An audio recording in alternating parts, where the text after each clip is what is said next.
আমার নাম রাই। আমি ব্যান্ডেলে থাকি।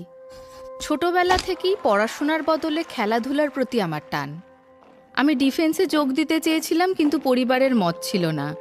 পড়াশোনায় ঠিকমতো মন দিতে না পারায় তারা আমার গায়ে হাত পর্যন্ত তুলেছে।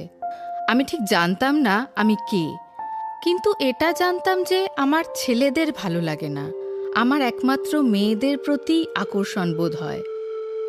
আমার বাবা চেয়েছিলেন যে তার প্রথম সন্তান ছেলে হবে, তাই আমি যখন জন্মালাম আমার বাবা আমাদের ছেড়ে চলে গেল।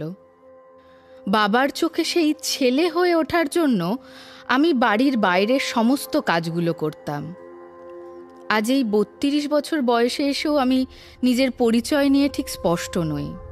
টমবয়, ট্রান্সম্যান এখনও জানি না।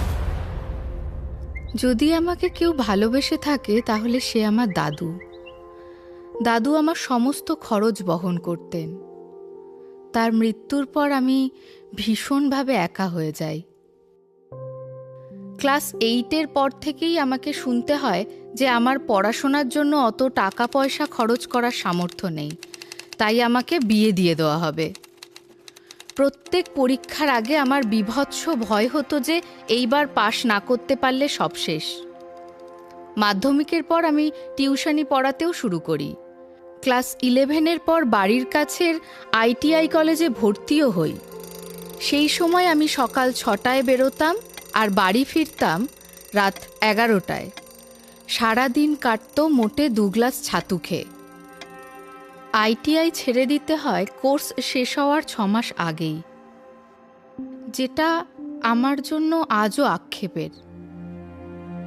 বিয়ের প্রস্তাব আসা তখনও বন্ধ হয়নি। 17 বছর বয়সে ওরা আমাকে 47 বছর বয়সী লোকের সঙ্গে বিয়ে দিতে চেয়েছিল। আমার বয়সের ব্যাপারে পুরো মিথ্যে বলা হয় তাকে, আর আমাকেও তার বয়সের ব্যাপারে। আমি কখনোই বিয়ে করতে চাইনি। আমি বরাবর কাজ করতে চেয়েছি, আমার একটা নিজের জীবন চেয়েছি।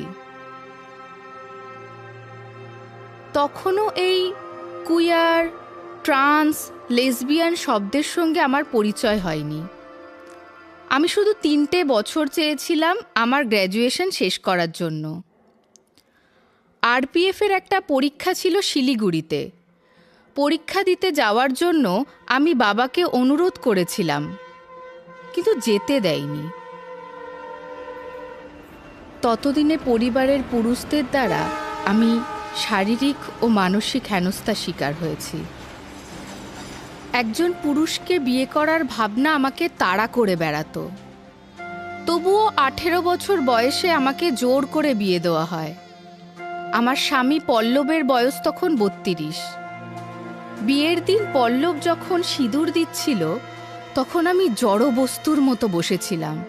আমার মনে হচ্ছিল কতক্ষণে এটা শেষ হবে, যদিও তা হয়নি। একটা দুঃস্বপ্নের মতো মনে হয়।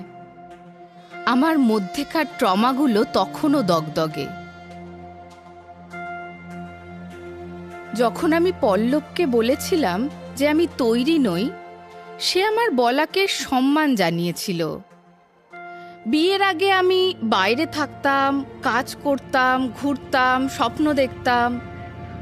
বিয়ের পর আমার কাজ হয়ে গেল রান্না করা, ঘরদোর পরিষ্কার করা, বাড়ির লোকের দেখভাল করা, সব অন্যের জন্য আর কি। আমার চারপাশে সবার স্বপ্ন দেখার লক্ষ্যে পৌঁছানোর জন্য ওরার স্বাধীনতা ছিল, আর আমার ওরার আগেই যেন আমার ডানা ছেটে দেওয়া হলো। পল্লবের বাড়ির লোক বাচ্চা নেওয়ার জন্য চাপ দিতে থাকে। আমি ভাবতেই পারিনি যে আমাকে একজন পুরুষের সঙ্গে ঘনিষ্ঠ হতে হবে। মাত্র 20 বছর বয়সে আমার মেয়ে হয়। অবশেষে ইন্টারনেটের থেকে জেনে আমি নিজেকে প্রকাশ করার ভাষা খুঁজে পাই। প্রথমে আমি পল্লবকে জানাই যে আমি বাইসেক্সুয়াল। 1 মাস পরে আমি তাকে বলি যে আমি সমকামী। ও বলে ও নাকি সব জানতো। আমি বুঝতেই পারতাম না যে ও আমাকে সাহায্য করতে চায় নাকি বাঁধতে চায়। কখনো ও আমাকে সাহস জোগাতো, কখনো আবার মেয়ের ভবিষ্যতের দিকে তাকিয়ে সাবধান হতে বলতো। আমি যখন কাজের জন্য ইন্টারভিউ দিতে যাওয়ার চেষ্টা করছিলাম, আমার মা আমার সন্তানের সামনেই আমার গায়ে হাত তোলে।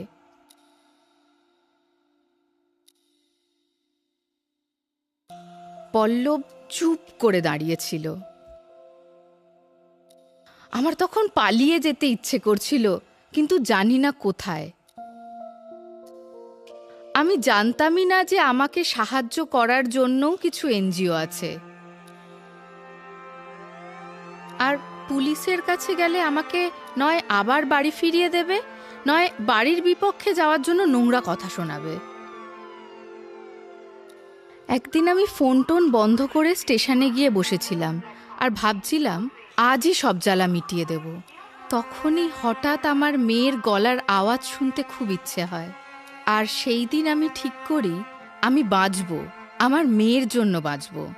লোকজন আমাকে ডিভোর্সের কথা বলে, কিন্তু আমি নিজে একটা বিচ্ছিন্ন পরিবার দেখে বড় হয়েছি। আমি জানি ডিভোর্স আমার বাচ্চার জন্য ভালো হবে না। আমার লেসবিয়ান পার্টনাররা আমাকে ছেড়ে চলে যেত কারণ আমার বৈবাহিক জীবন ভীষণ জটিল লাগতো তাদের। আমি ভাবতাম, যদি তুমি আমাকে ভালোবাসো তাহলে কেন আমার মেয়েটাকে ভালোবাসতে পারছো না? কুইয়ার মানে কি কেবল দুজন মানুষ? না, এটা আমাদের চারপাশের মানুষগুলোকে ঘিরেও। সবাই বিয়ের অধিকার চায়, চায় বাচ্চা নেওয়ার অধিকার, সম্পত্তির অধিকার। কিন্তু কেন এই অধিকারগুলো আমাদের দরকার? আমিও চাই একসাথে থাকতে, তবে তথাকথিত সামাজিক ধাঁচা মেনে নয়। বিয়ে সামাজিক স্বীকৃতি দেয়, সম্পত্তি, মেডিক্লেম, নমিনির সুবিধাও দেয়। কিন্তু সমাজ কেন বলবে আমি কাকে ভালোবাসবো, কার সাথে থাকবো? যতদিন বিয়ের সাথে এই অধিকারগুলো যুক্ত থাকবে, ততদিন আমার মতো মানুষের প্রশ্ন থেকে যাবে আর দাবি থাকবে ওই অধিকারগুলোকে আলাদা করে পাওয়ার জন্য।